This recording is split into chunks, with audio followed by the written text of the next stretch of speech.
Hello everyone, आप सभी का स्वागत है एक बार फिर से नई कक्षा में।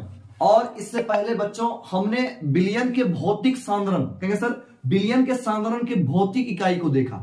आज उसी को हम लोग आगे बढ़ाते हैं और उसी से रिलेटेड कहेंगे सर भौतिक सांद्रण में थोड़ा सा घनत्व से रिलेटेड भी क्वेश्चन डाल दिया जाता है, तो उसको सर हम सॉल्व कैसे करेंगे इसके बारे में सोचेंगे। तो आप यदि देखे होइएगा, कहेंगे सर यदि हम बात करेंगे घनत्व के बारे में, किसके बारे में? घनत्व। तो आप एक चीज जानते होंगे कि पानी के सतह पर यदि हम बर्फ को डाल दे तो पानी के सतह पर बर्फ क्या करने लगता है? तैरने लगता है। क्यों? क्योंकि बर्फ का घनत्व पानी के घनत्व से कम होता है। यदि हम बात करें, कहेंगे सर आप ऐसा भी किए होइएगा कभी, तो सुनिए ध्यान से।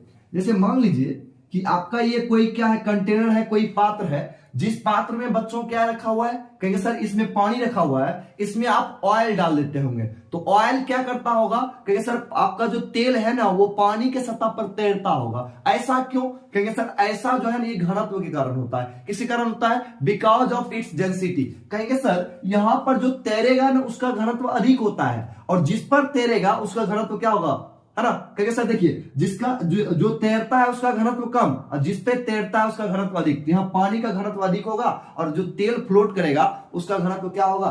कहेंगे सर उसका घनत्व कम होगा। तो आज हम लोग सबसे पहले देखेंगे घनत्व किसे कहते हैं। तो समझिए ध्यान से, आज हम लोग बात करने वाले हैं घनत्व के बारे में। तो समझिए ध्यान से घनत्व है क्या। तो घनत्व के बारे में आइए। अच्छा एक बात आप लोग और सुने होइएगा, घनत्व के बारे में बात करें तो देखिए कभी कभी आप लोग ये सुने होइएगा कि आपका जो है ना कोई जैसे वो बता देगा कि कौन ऐसा राज्य है कि जो कि जिसमें जनसंख्या का घनत्व सबसे अधिक है। तो बताइए जनसंख्या का घनत्व आपको पता है कि सर्वाधिक जनसंख्या कहां पर है? जैसे मान लीजिए यदि जनसंख्या घनत्व की बात करें तो कहेंगे सर एक घर है, ठीक, और एक ये भी घर है। दोनों घर का जो एरिया है, जो सतह कहेंगे सर क्षेत्रफल है, वो दोनों बराबर है। दोनों में रूमों की संख्या बराबर है। लेकिन यदि मान लीजिए इस घर में 16 व्यक्ति रहता हो और इस घर में 4 व्यक्ति रहता हो, तो बताइए किस घर में भीड़ अधिक होगी? तो कहेंगे सर बराबर घर में रूम और उसका जो एरिया है क्षेत्रफल वो दोनों बराबर है, लेकिन भीड़ की बात करें तो भीड़ किस में होगी? कहेंगे सर ए वाले घर में, और बी वाले घर में क्या होगी? भीड़ कम होगी। क्यों भीड़ कम होगी बच्चों? क्योंकि भीड़ इसलिए कम होगी क्योंकि इसमें रहना कहेंगे सर लिविंग में, इसमें जो लिविंग करने वाले जो पर्सन, इसमें रहने वाले जो पर्सन है उसकी संख्या क्या है? 16 है और इसमें 40 है ना, कितना? मात्र 4 है। तो कहेंगे सर इसमें एकदम सब एकदम आराम से अपना इंडिविजुअल कमरा लेकर एकदम मस्ती में रहता होगा। इसमें काफी ज्यादा सेक्रीफाइस करना पड़ता होगा। एक रूम में 4 लोग सोना पड़ता होगा, 5 लोग सोना पड़ता होगा। बात समझे? तो इसमें क्योंकि 16 आदमी है। तो समझिए ध्यान से, हम लोग आज पढ़ने वाले हैं क्या बच्चों? घनत्व। क्या पढ़ने वाले हैं? घनत्व। तो आज हम लोग बात करने वाले हैं घनत्व के बारे में। घनत्व का मतलब होता क्या है? डेंसिटी। क्या होता है? डेंसिटी। तो कहेंगे सर ये डेंसिटी है क्या? तो कहेंगे सर प्रति एकांक आयतन में उपस्थित वस्तु के द्रव्यमान को, प्रति एकांक आयतन में उपस्थित वस्तु के द्रव्यमान को हम लोग क्या कहेंगे? है ना, डेंसिटी कहेंगे। तो हम ये भी कह सकते हैं कि सर है ना कि mass of substance which is presence in every unit of volume, which is presence in every unit of volume, that is called density। तो आइए ध्यान से हम लोग बात करने वाले हैं घनत्व की। किसकी बात करने वाले हैं? घनत्व की। तो क्या बोलेंगे? किसी वस्तु की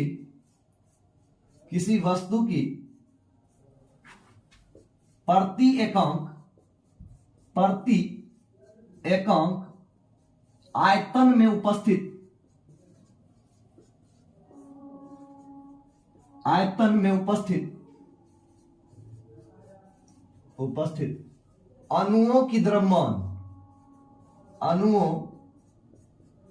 में उपस्थित अणुओं के द्रव्यमान को घनत्व कहते हैं। अच्छा बताइए, देखिए तो क्या बोलेंगे? किसी वस्तु के प्रति एकांक आयतन में उपस्थित अणुओं के द्रव्यमान या पदार्थों के द्रव्यमान को हम लोग क्या कहते हैं? घनत्व कहते हैं। अब कहेंगे सर घनत्व को D के द्वारा सूचित किया जाता है। किसके द्वारा? D के द्वारा सूचित किया जाता है। घनत्व को D के द्वारा सूचित किया जाता है।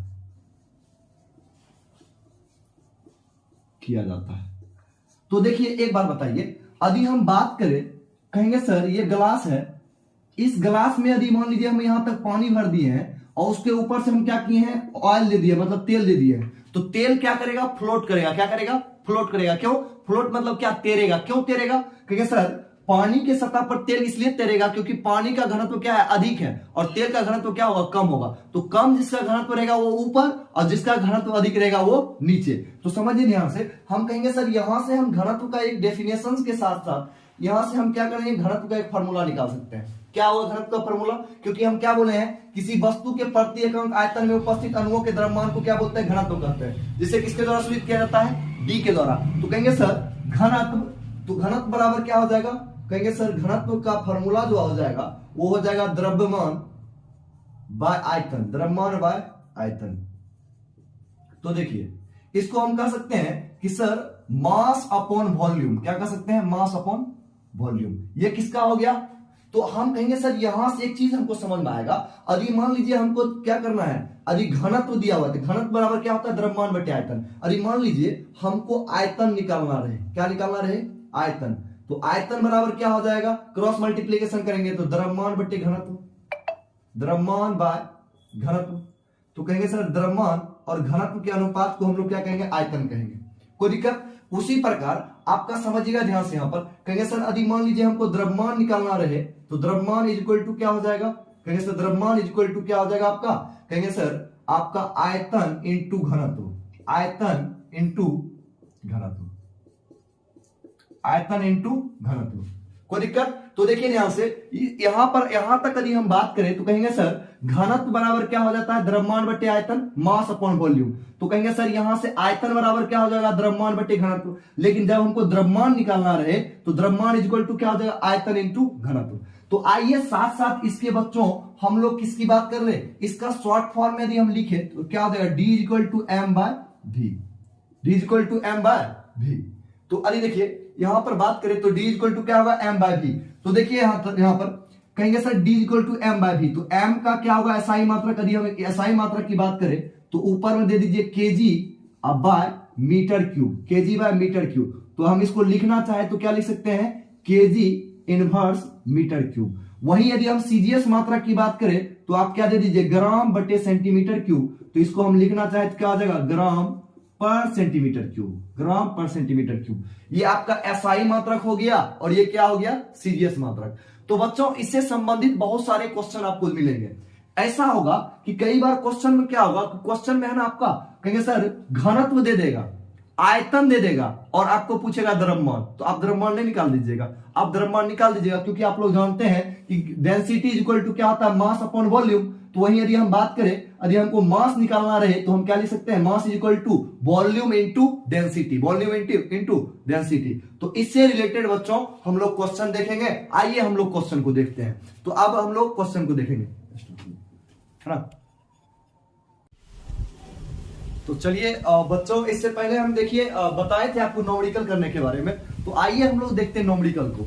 तो बात करें न्यूमेरिकल की तो देखिए यहाँ पर कहेंगे सर बहुत सारा ऐसा न्यूमेरिकल आपको मिल जाएगा जो आपको फंसाने का काम करेगा। यानी कि उस न्यूमेरिकल में क्या दे देगा, आपको घनत्व दे देगा, आयतन दे देगा। बताइए द्रव्यमान प्रतिशत में, द्रव्यमान का द्रव्यमान के साथ प्रतिशत हम लोग निकालते हैं, क्योंकि बिलियन का कहेंगे सर बिलियन का भी द्रव्यमान दिया रहता है और अवयव का भी द्रव्यमान दिया रहता है, और हमको अवयव का अधिक प्रतिशत निकालना है। तो बताइए आयतन का कोई काम है। तो जब कभी भी वैसा क्वेश्चन आपको मिल जाए जिसमें आयतन का भी जिक्र हो और द्रव्यमान का भी जिक्र हो, तो हम क्या करेंगे, आयतन और घनत्व के सहायता से सबसे पहले बाबू हम लोग किसको निकालने का प्रयास करेंगे, सबसे पहले हम लोग जो है किसको, द्रव्यमान को निकाल लेंगे। एक ठीक इसी प्रकार का एक क्वेश्चन है, आइए हम उसको देखते हैं। देखिए क्या बोल रहा है, 5.5 ग्राम ऑक्जेलिक अम्ल, वही अम्ल जो कि आपका टमाटर में पाया जाता है ना। 5.5 ग्राम ऑक्जेलिक अम्ल को 250 ml बिलियन में घोला गया। चलिए 250 ml बिलियन में घोला गया, अच्छी बात है। देखिए कहता है उसके बाद उस बिलियन का घनत्व 1.1 ग्राम पर लीटर है। तो ऑक्जेलिक अम्ल का द्रव्यमान प्रतिशत, अच्छा बताइए यहां पर द्रव्यमान प्रतिशत पूछ रहा है। कहेंगे सर आयतन हमको दे दिया है, घनत्व हमको दे दिया है, तो बताइए हम निकाल पाएंगे कि नहीं निकाल पाएंगे, आसानी से निकाल पाएंगे। आइए समझते हैं हम लोग कैसे निकालेंगे। तो यदि बात किया जाए यहां पर देखिएगा इस क्वेश्चन का, तो इस क्वेश्चन में देखिए ध्यान से, कहेंगे सर यहां पर आपका कितना दे दिया है, 250 ml दे दिया है V, और आपका देखिए ध्यान से यहां पर आपको V दे दिया है, D दे दिया है, यहां से आप पहले M निकाल लीजिए। तो तो देखिए ध्यान से, कहेंगे सर बिलियन का जो द्रव्यमान है ना, वो बिलियन का द्रव्यमान हमको नहीं पता है, लेकिन विलय का द्रव्यमान पता है। तो हम लोग जानते हैं कि विलय का हम लोग जानते क्या है कि एक अवयव का द्रव्यमान बटे कुल अवयव का द्रव्यमान और गुना 100, चूंकि हमको क्या निकालना है, प्रतिशत निकालना है। तो ये वैल्यू जो आपको ml में दिया हुआ है, इसको हमको किस में कन्वर्ट करना पड़ेगा, ग्राम में कन्वर्ट करना पड़ेगा। तो आइए समझते हैं हम लोग। कहेंगे सर हम लोग जानते हैं बाबू MA/m प्रतिशत का फॉर्मूला क्या होता है। कहेंगे sir MA/ma plus MB, MA plus MB into 100। तो ये किसका हो गया, कहेंगे सर विलय का द्रव्यमान, सॉरी विलय का बिलियन का द्रव्यमान, ये क्या आपका विलय का द्रव्यमान और गुना है ना 100। तो कहेंगे सर इस प्रश्न में देखिए क्या क्या दिया हुआ है। कहेंगे सर इस प्रश्न में आपको D का वैल्यू दे दिया है 1.1 ग्राम पर लीटर, और क्या दे दिया बच्चों, कहेंगे सर V दे दिया, बिलियन का आयतन दे दिया है। हमको बिलियन का द्रव्यमान पता करना है, क्योंकि देखिए ध्यान से, विलय का द्रव्यमान पता है, हमको बिलियन का द्रव्यमान नहीं पता है। और V का वैल्यू कितना दे दिया है, कहेंगे सर V का वैल्यू आपको दे दिया है 250 ml। कितना ml, 250 ml। तो हम लोग बच्चों जानते हैं कि आपका जो है ना डेंसिटी का फॉर्मूला क्या होता है, D बराबर m/v। D बराबर क्या होता है, m/v। तो कहेंगे सर हम लोग जानते हैं चूंकि डेंसिटी बराबर m/v, तो यहां पर देखिए हमको निकालना m है, क्रॉस मल्टीप्लीकेशन कर दीजिए, m बराबर क्या आ जाएगा, d इंटू v।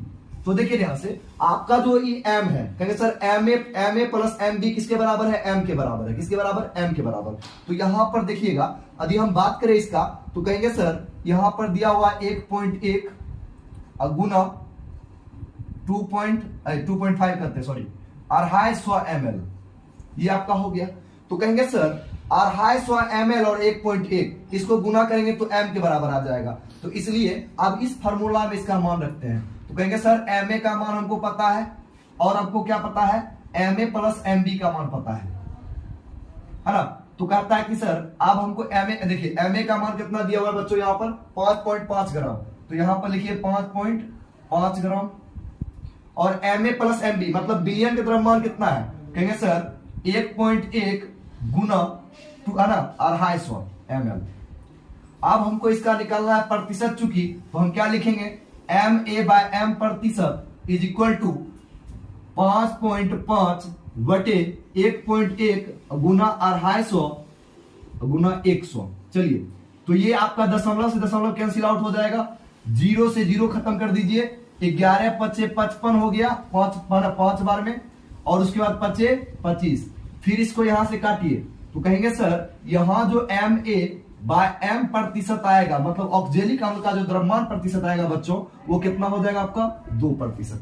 कितना हो जाएगा, तो 2%। तो आपने समझ लिया। कहेंगे सर इस क्वेश्चन में क्या किया गया, बिलियन का द्रव्यमान नहीं दिया हुआ था, बिलियन का आयतन दे दिया था। तो हम सबसे पहले ध्यान किस पर लगाए, कहेंगे सर बिलियन के द्रव्यमान को ज्ञात करने पर हमारा पूरा ध्यान आया। और हम लोग जानते हैं कि जब आयतन दिया रहे, घनत्व दिया रहे और द्रव्यमान का बात हो, तो हम लोग जानते हैं द्रव्यमान बराबर क्या होता है, घनत्व गुना आयतन। तो हम कहेंगे सर है ना डेंसिटी इंटू क्या हो गया आपका वॉल्यूम। तो डेंसिटी इंटू वॉल्यूम करके हम क्या निकाल लिए, कहेंगे सर m का वैल्यू, यानी कि m क्या है यहाँ पर, बिलियन का द्रव्यमान। तो चलिए यहां से बिलियन का द्रव्यमान निकल गया। तो इस क्वेश्चन को हमने देख लिया, और आंसर कितना आया बाबू, 2%, है ना। तो इस पर कहेंगे सर इस क्वेश्चन में आपका d दे दिया, क्यों, क्योंकि देखिए d और v इसलिए दिया ताकि हम इससे बिलियन का द्रव्यमान निकाल पाए। इससे पहले हमको क्या पता था, सिर्फ और सिर्फ क्या पता था, विलय का द्रव्यमान 5.5 ग्राम। इसके अलावा यदि देखिएगा यहाँ पर, तो यहाँ पर देखिएगा 250 ml क्या है आपका v दे दिया है ना। तो इस प्रकार के क्वेश्चन को हमको ऐसे बनाना है। चलिए इसके आगे के प्रश्न को हम लोग देखते हैं। तो देखिए इससे आगे के प्रश्न को देखिए, साथ ही साथ में ना इसको भी खत्म कर लेते हैं। एक और क्वेश्चन है जो आपको फंसाने का काम कर रहा है। देखिए अगला क्वेश्चन क्या है, 2% m/v वाले NaCl के 400 ml बिलियन बनाने के लिए NaCl की आवश्यकता होगी। तो पूछ रहा है कितना NaCl की आवश्यकता होगी। तो NaCl की जो है ना हमको मात्रा को फाइंड आउट करना है। तो NaCl की जब मात्रा को फाइंड आउट करना रहे, तो उसके लिए समझिएगा। कहेंगे सर क्वेश्चन में क्या दे दिया है, m/v प्रतिशत का वैल्यू कितना दे दिया है, 2। कितना दे दिया है, 2। अच्छा कहेंगे सर और क्या दे दिया है बाबू, v का मान भी दे दिया है। v कितना दे दिया आपका 400 ml, 400 ml। हम उसको पूछ क्या रहा है, m, तो m बराबर व्हाट। कहेंगे सर चूंकि हम लोग जानते हैं m/v प्रतिशत इज इक्वल टू क्या होता है, m/v इंटू 100, m/v इंटू 100। अब यहां पर देखिएगा आदि, तो बात करें हम लोग m, तो m का वैल्यू आपको बाबू देखिए यहां पर दिया हुआ है, नहीं दिया हुआ है। दिया क्या है, कहेंगे सर प्रतिशत दे दिया है आपको, द्रव्यमान आयतन प्रतिशत दे दिया है और यहां पर बिलियन का आयतन दे दिया है। तो इस स्थिति में हम लोग कुछ नहीं करेंगे, सिर्फ है ना वैल्यू फाइंड आउट करेंगे, उसके बाद मेरा आंसर मिल जाएगा। आइए m/v प्रतिशत का वैल्यू कितना दे दिया आपको 2, तो यहाँ m/v प्रतिशत की जगह पर हम लोग 2 को पुट कर देंगे। m का वैल्यू पता है हमको, नहीं पता है सर, तो कहेंगे सर बिलियन का आयतन कितना दे दिया है, आपको बोले हैं कि आयतन को या तो लीटर में दिया रहेगा या तो ml में दिया रहेगा। तो बच्चों यहाँ पे 400 ml दिया हुआ है, कितना दिया हुआ है 400 ml। तो बात करें यहाँ पर, तो यहाँ पर हम लोग देखेंगे 400 ml है, चलिए ये 400 ml हो गया। उसके बाद हम लोग क्या करेंगे 100 से गुना कर देंगे, तो ये आपका 100 से यहाँ पे गुना हो गया। अब देखिए ध्यान से इसको कैंसिल आउट कीजिए, 0 से 0 खत्म। उसके बाद यहाँ पर क्रॉस मल्टीप्लीकेशन होगा, तो m का जो वैल्यू है बाबू वो निकल के कितना आ जाएगा 8 ग्राम। क्या निकल के आ जाएगा, चूंकि हमको द्रव्यमान जानना है कि कितना ग्राम NaCl कर सकता होगा, तो कितना हो गया आपका ये 8 ग्राम आंसर हो गया। तो इस प्रकार के क्वेश्चन में कभी ऐसा हो सकता है कि आपको m का मान ना दे, कभी ऐसा भी हो सकता है v का मान नहीं दे, m का मान दे दे। तो इस तरह के क्वेश्चन को हम लोग इस तरह से डील करेंगे। तो आइए इसके बाद हम लोग आगे का टॉपिक देखते हैं, है ना, और समझते हैं।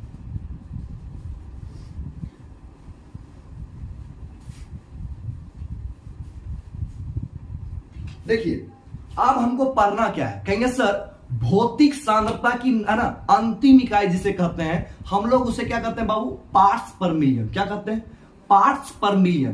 तो कहेंगे सर ये पार्ट्स पर मिलियन क्या होता है, उसके लिए थोड़ा सा पहले एक प्रोसेस को समझना पड़ेगा, एक सिद्धांत को समझना पड़ेगा, उसके बिहाफ पर हम लोग क्या करेंगे पार्ट्स पर मिलियन को समझेंगे। तो समझिएगा ध्यान से, सबसे पहले यदि आपको बोले 1 दर्जन, बताइए यदि आपको बोला जाए 1 दर्जन, तो आपके मन में क्या आता होगा, कहेंगे सर 12 वस्तु को हम लोग एक साथ क्या करते हैं 1 दर्जन कहते हैं। यदि आपको बोला जाए 1 दर्जन, तो आपके मन में क्या आएगा 12 वस्तु, है ना। कहें सर 12 आर्टिकल को 1 डजन कहा जाता है। आप समझिए ध्यान से, यदि आपको बोला जाए 1 दशक, क्या बोला जाए 1 दशक, तो कहेंगे सर 1 दशक बोला जाए तो आप लोग मन में क्या सोचिएगा 10 वर्ष के बारे में बोल रहा है। कितने वर्ष, कहेंगे सर 10 वर्ष को 1 दशक कहा जाता है। यदि मान लीजिए आपको बोला जाए 1 शताब्दी, 1 शताब्दी बोला जाए, तो शताब्दी का मतलब क्या होता है सेंचुरी ईयर का मतलब 100 वर्ष। कितना वर्ष 100 वर्ष, ठीक।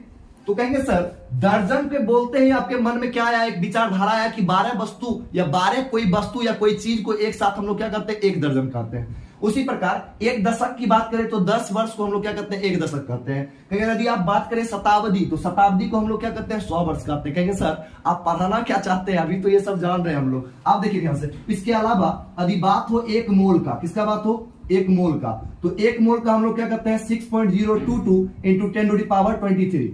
कहेंगे सर 1 मोल वह संख्या है जिसमें इतने संख्या उपस्थित होती है। 1 मोल में कितनी संख्या उपस्थित होती है 6.022 इंटू 10⁻23। तो ये सभी क्या होते हैं, कहेंगे सर बोलने के साथ ही आपके माइंड में क्या आता है, थॉट प्रोसेस आता है इस सभी नंबर का वैल्यू का। आप समझिए ध्यान से। उसी प्रकार यदि हम बात करें बाबू मिलियन का, यदि मिलियन का बात करें तो आप सीधे समझिएगा 10⁻6 यानी कि 10 लाख। क्या होगा आपका 10 लाख। उसी प्रकार आप लोग जान रहे हैं मिलियन को आप लोग एम्स के द्वारा डिनोट करते हैं।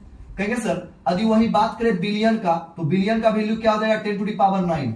बिलियन का वैल्यू क्या हो जाएगा 10⁹। तो कहेंगे सर 10⁹ को हम लोग 1 बिलियन कहते हैं और 10⁶ को क्या बोलते हैं 10 लाख। तो आप समझिए ध्यान से, आप जो वैल्यू निकालने वाले हैं, इससे पहले हम लोग क्या करते थे कि 100 में किसी वस्तु की संख्या को निकालते थे तो क्या कहलाता था प्रतिशत। क्या कहलाता था प्रतिशत। लेकिन अब जो वैल्यू होने वाली है, अब जो मान होने वाला है वो 10 लाख में निकालेंगे। किसमें निकालेंगे 10 लाख में। तो कहेंगे सर 10 लाख में किसके लिए निकालेंगे, कहेंगे सर ऐसे वस्तु के लिए निकालेंगे जिसकी मात्रा काफी अधिक होती है। जैसे मान लीजिए हम यदि बात करें हमारे इन्वायरमेंट में, हमारे पर्यावरण में प्रदूषण की बात करें, तो कहेंगे सर प्रदूषण के रूप में धूल कण हो गया, उसके बाद आपका विभिन्न गैस हो गया।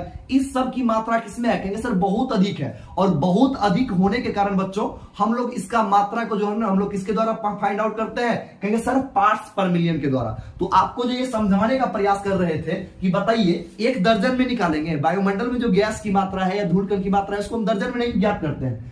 कहेंगे सर ये सब नहीं, मोल में ज्ञात करते नहीं, तो किसमें ज्ञात करते हैं, कहेंगे सर उसको पार्ट्स पर मिलियन में यानी 10 लाख में निकालेंगे। प्रति 10 लाख में जब हम लोग क्या करेंगे किसी अवयव की मात्रा या संख्या को व्यक्त करेंगे तो उसे हम लोग क्या कहते हैं पार्ट्स पर मिलियन कहते हैं। तो आइए हम लोग समझते हैं अब पार्ट्स पर मिलियन के बारे में।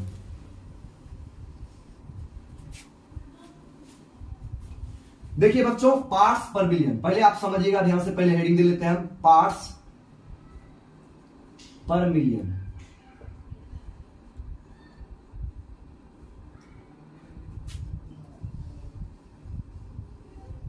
पार्ट्स पर मिलियन। देखिए, यदि मान लीजिए हम आपको बोले थे कि एक बॉक्स है जिसमें 100 आम रखा हुआ है, एक बॉक्स है जिसमें 100 आम रखा हुआ है, उसी में एक राम नाम का लड़का आता है और आकर के इस बॉक्स से बाबू 10 आम चोरी कर लेता है।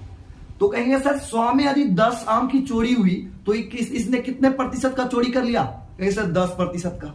फिर एक लड़का आता है, वो देखता है कि आम रखा हुआ है, उसका एकदम पूरा एकदम दिमाग लगाता है किसी को उसको पार करना है, वो जेब में हुआ, शर्ट में हुआ, जैसे तैसे वो क्या करता है बाबू 30 आम को ले जाता है। तो कहेंगे सर इसमें 100% आम था और इसमें अभी तक कितनी आम की चोरी हो चुकी है? कहेंगे सर 40 आम की चोरी हो गई है। तो इसका मतलब है इसने 40% का अभी तक चोरी हो चुका है, 40% का अभी तक चोरी हो चुका है। लेकिन बात करें हम लोग तो कहेंगे सर पार्ट्स पर मिलियन की, लेकिन जब बात करेंगे तो पार्ट्स पर मिलियन बाबू ये किसके लिए है? कहेंगे सर पार्ट्स पर मिलियन प्रति 10⁻6 भागों के लिए, मतलब प्रति 10⁻6 यानी 10 लाख। कहेंगे सर 100 में किसी वस्तु की संख्या को बताना प्रतिशत कहलाता है, लेकिन 10 लाख में किसी वस्तु की संख्या को बताना क्या कहलाता है?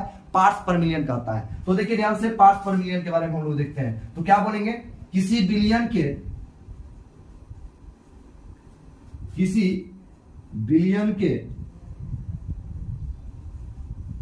प्रति 10⁻6 या तो 10 लाख भी ले सकते हैं, किसी बिलियन के प्रति 10⁻6 भागों में उपस्थित अवयवों की संख्या को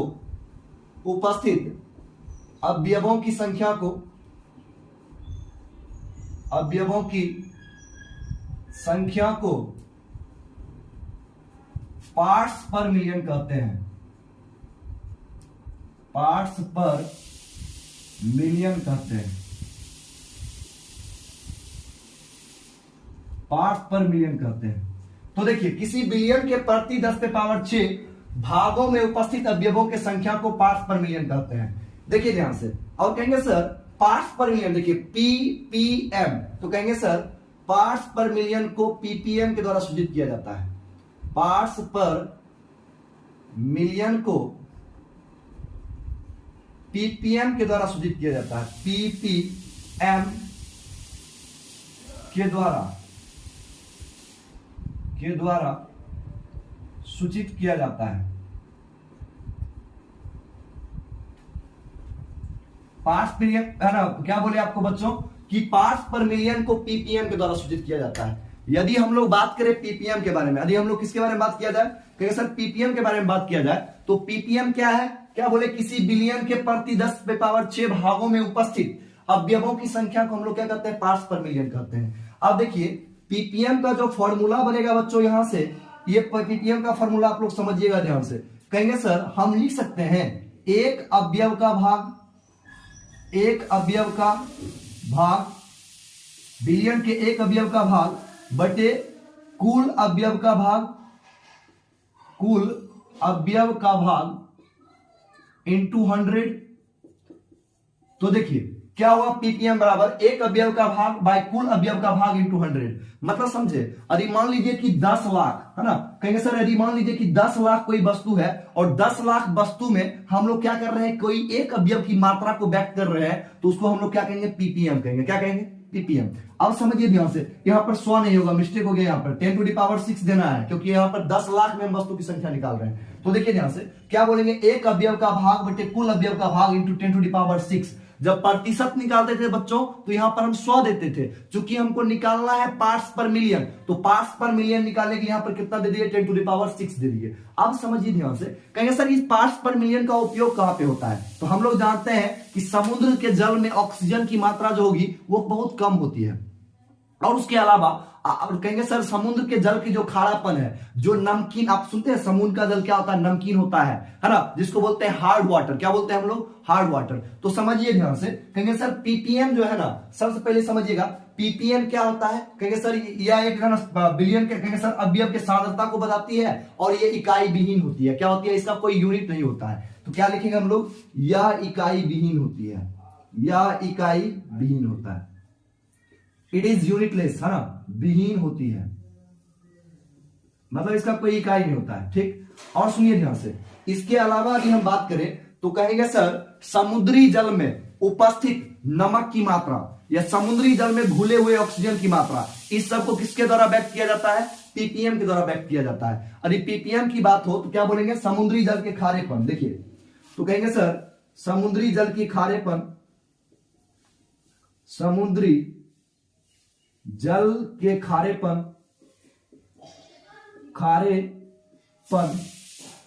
या कठोरता को पीपीएम में व्यक्त किया जाता है, पीपीएम में व्यक्त किया जाता है, ठीक। अब समझिए ध्यान से, समुद्री जल के खारेपन या कठोरता को पीपीएम में व्यक्त किया जाता है। इसके अलावा बात करें तो वायुमंडल में जो विभिन्न गैसों की मात्रा है, जो धूल कण की मात्रा है बच्चों, उसको भी किसमें व्यक्त किया जाता है, पीपीएम में। तो कहेंगे सर वायुमंडल में उपस्थित प्रदूषण की सांद्रता को भी किसमें व्यक्त किया जाता है, पीपीएम में। तो कहेंगे सर वायुमंडल में उपस्थित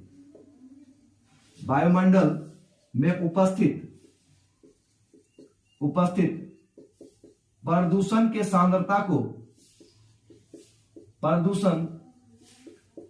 के सांद्रता को पीपीएम में व्यक्त किया जाता है, पीपीएम में व्यक्त किया जाता है। इसके अलावा देखिए ध्यान से, वायुमंडल में कहेंगे सर समुद्री जल को कहेंगे सर कठोर जल क्यों कहते हैं। देखिए कठोर जल उन जल को कहते हैं जिसमें क्या ना मैग्नीशियम, कैल्शियम इत्यादि आयन उपस्थित होते हैं, वैसे जल को हम लोग क्या कहते हैं, है ना, कठोर जल कहते हैं। आप समझिए ध्यान से, वायुमंडल में उपस्थित प्रदूषण के सांद्रता को भी पीपीएम में व्यक्त किया जाता है। इसके अलावा सुने हैं, क्या आपके टूथपेस्ट में नमक है, आपका कहता है क्या आपके टूथपेस्ट में नमक है ना, टीवी पे आता है। तो कहेंगे सर टूथपेस्ट में नमक नहीं होता, बल्कि होता क्या है, फ्लोराइड आयन। क्या होता है, फ्लोराइड आयन। और जो टूथपेस्ट में जो फ्लोराइड की आयन है उसकी मात्रा भी क्या होती है, काफी कम होती है। इतनी कम होती है बच्चों कि उसको भी पीपीएम में व्यक्त किया जाता है। तो क्या बोलेंगे हम लोग, टूथपेस्ट में उपस्थित फ्लोराइड आयन की मात्रा को भी पीपीएम में व्यक्त किया जाता है। तो देखिए ध्यान से, है ना, तो क्या बोलेंगे हम लोग, टूथपेस्ट में उपस्थित फ्लोराइड आयन की मात्रा को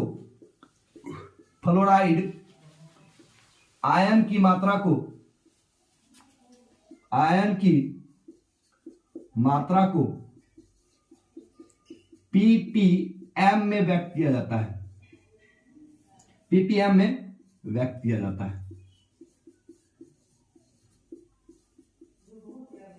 है। अभी जस्ट हम लोग समुद्री जल से रिलेटेड और कहेंगे सर समुद्री जल में ऑक्सीजन की मात्रा से रिलेटेड और टूथपेस्ट में नमक से रिलेटेड, है ना, क्वेश्चन देखने वाले हैं बच्चों इसके जस्ट बाद। तो आइए हम लोग इसके बाद जो है ना क्वेश्चन को देखते हैं। और पहले हम लोग क्या ना क्वेश्चन देख लेते हैं। ये देख लीजिएगा, आपका फॉर्मूला यही रहने वाला है, पीपीएम बराबर एक अवयव का भाग बटे कुल अवयव का भाग इंटू 10⁶। तो आइए हम लोग देखते हैं। तो बच्चों जैसा कि मैंने कहा था कि पीपीएम से रिलेटेड क्वेश्चन के बारे में, है ना, तो देखिए पीपीएम क्या बोल रहा है, समुद्री जल के प्रति किलोग्राम में 5.8 × 10⁻³ ग्राम ऑक्सीजन घुला हुआ है। आप लोग जानते हैं कि समुद्र में क्या होता है बाबू, समुद्री जल में ऑक्सीजन की मात्रा घुली हुई रहती है, जिसके कारण छोटका जो टेंगड़ा पोठी है, जो जलीय जीव है, वो अंदर में रेस्पिरेशन की क्रिया को संपादित कर देता है। लेकिन बताइए शार्क, बुल्लू, व्हेल, सब ऑक्सीजन घुललका हो पाएगा, उसको कम चल पाएगा। हम लोग चाहेंगे समुद्र के अंदर जाएंगे, जो ऑक्सीजन है कम चला लेंगे सब। अपना लोग शरीर देखिए, टेंगड़ा पोठी देखिए, बहुत फर्क है। आइए समझिए ध्यान से। तो कहेंगे सर समुद्री जल के प्रति किलोग्राम बराबर कितना हो गया बोलिए, तो प्रति किलोग्राम बराबर 1000 ग्राम, प्रति किलोग्राम बराबर 1000 ग्राम। तो सुनिए ध्यान से, कहेंगे सर आपको दे दिया है ऑक्सीजन की मात्रा, ऑक्सीजन कितना है, कहेंगे सर पीपीएम बराबर आपको पता है फॉर्मूला, एक अवयव का भाग बटे कुल अवयव का भाग। तो कहेंगे सर कुल अवयव 1 लीटर है, कितना है 1 लीटर प्रति किलोग्राम है, तो प्रति किलोग्राम को हम लोग 1000 लिख सकते हैं। कुल अवयव का भाग कितना हो गया 1000। और कहेंगे सर 1000 में 5.8 गुने 10 पे पावर 3, 5.8 गुने 10 पे पावर -3, ये क्या है आपका, कहेंगे सर ये ऑक्सीजन है O2। आप पूछ रहा है इसका पीपीएम क्या होगा, तो 10 टू द पावर क्या कर दीजिए, फिर सर 10 टू द पावर 6 कर दीजिए। चलिए आगे बढ़ते हैं। कहेंगे सर इस क्वेश्चन में देखिए 5.8 गुना 10 पे पावर -3, ठीक। अब ये 1000 है, 1000 को हम लोग ऊपर ले जा करके गुना करके 10 पे पावर -3 लिख सकते हैं, क्योंकि हम लोग जानते हैं 1/y क्या होता है y इनवर्स, कोई दिक्कत। तो कहेंगे सर और गुना कितना है आपका 10 पे पावर 6, तो इससे ये खत्म, ये सब खत्म, माइनस देखिए -6 + 6 खत्म। तो कहेंगे सर 5.8 ग्राम है ना, सॉरी 5.8 पीपीएम का कोई वैल्यू अच्छी नहीं, इकाई नहीं होता है, तो क्या हो जाएगा ऑक्सीजन की मात्रा कितनी हो जाएगी 5.8। तो ये 1 नंबर क्वेश्चन का आंसर ये हो गया। चलिए 1 नंबर क्वेश्चन आप लोग देख लिए। अब आइए टूथपेस्ट वाला क्वेश्चन देखते हैं। कहेंगे सर इसमें क्या हो गया एक अवयव का भाग, तो कहेंगे सर 1000, यही 1000 लीटर में इतने ऑक्सीजन है, तो कहेंगे सर ऑक्सीजन का पीपीएम ज्ञात करना है, तो जो जिसको ज्ञात करना है उसको ऊपर, अब बटे कुल, तो कुल क्या है 1000 और गुना 10 पे पावर 6, तो उसको हम लोग किए। कहेंगे सर नीचे से 1000 ऊपर जाएगा तो 10 पे पावर -3 हो जाएगा, तो 10 पे पावर -3, 10 पे पावर -3, 10 पे पावर कितना हो गया -6 और 10 पे पावर 6, ये दोनों कैंसिल आउट हो गया। अब बच क्या गया बाबू 5.8। और कहेंगे सर इसको ऊपर में ले जाने के बाद माइनस क्यों होता है, क्योंकि हम लोग जानते हैं 1/y बराबर 1/y = y इनवर्स। आइए आप कहेंगे सर क्वेश्चन नंबर 2 को हम लोग देख लेते हैं इसके साथ साथ। तो आइए हम लोग देखते हैं बाबू क्वेश्चन नंबर 2 को। तो देखिए कहेंगे सर क्वेश्चन नंबर 2 में क्या कह रहा है, 500 ग्राम टूथपेस्ट में फ्लोराइड आयन की मात्रा इतना है, तो देखिए पीपीएम पूछ रहा है, 0.2 ग्राम क्या आपका फ्लोराइड है, ठीक।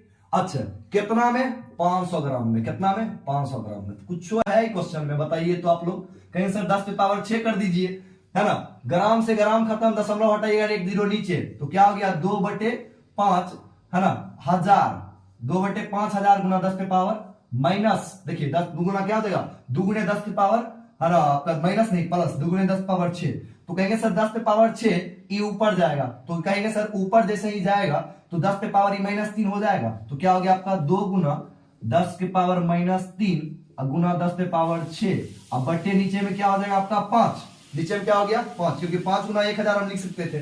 तो कहेंगे सर इसके बाद हम लोग क्या करेंगे, ऊपर में हो जाएगा देखिए ई -3 -6 क्या बच जाएगा 2 गुना 1000, 2 गुना 1000, अब बटे क्या हो जाएगा आपका 5, तो काटिए ये कितना बार में कटेगा बाबू, कहेंगे सर इसको यदि हम लोग कैंसिल आउट करें तो ये काटिए कितना बार में कटेगा, 5 दूनी 10, तो ये कितना बार में 200 बार में, कहेंगे सर 200 बार में कैंसिल आउट हो गया, तो कहेंगे सर पीपीएम का जो वैल्यू आएगा 200 दूनी कितना आ जाएगा 400, तो ये पीपीएम 400 पीपीएम इसका आंसर हो जाएगा। तो आज की सेवा को हम लोग यहीं तक रखेंगे और मिलते हैं हम लोग अगले क्लास में, है ना। तो चलिए आज की सेवा को यहीं तक रखते हैं, सेव कीजिए सर।